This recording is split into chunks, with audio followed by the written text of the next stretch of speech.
Guys, you have seen switch statement in C language. You have seen in Java also. Let us see switch in C sharp. I will give you a running example as well. Okay, let us see the syntax of switch. Switch, after that the expression case X, case Y, case break is always needed in every case, because whenever break execute you come out of the switch. Okay, so break is necessary. Why default? Whenever expression doesn't matches with all cases, it executes default statement. Okay, so in switch expression or in a switch case condition, we have to be really aware about the expression case.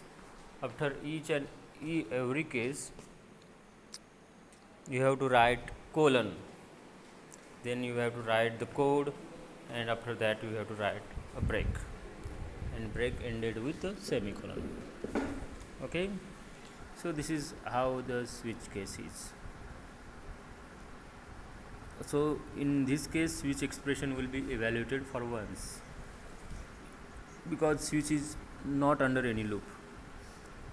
So value returned from the expression is compared with every cases.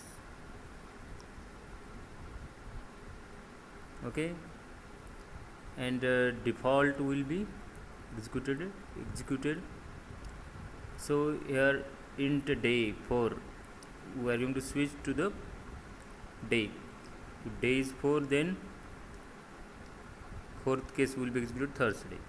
Let us see this example by running this example. Let us run it.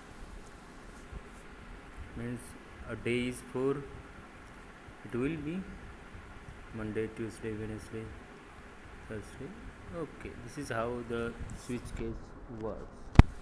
It's quite easy to understand switch case, and break is quite important in switch case, because if break is not working, then all part after the break, all cases will be executed accordingly. Okay, break is quite necessary. Let us see the default working of default. There is no for case, then default will be executed. Okay, that's how the things works.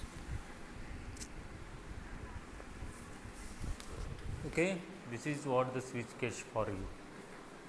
Switch case is really easy to understand. You have seen switch case in C programming in first year. This is just revision for you.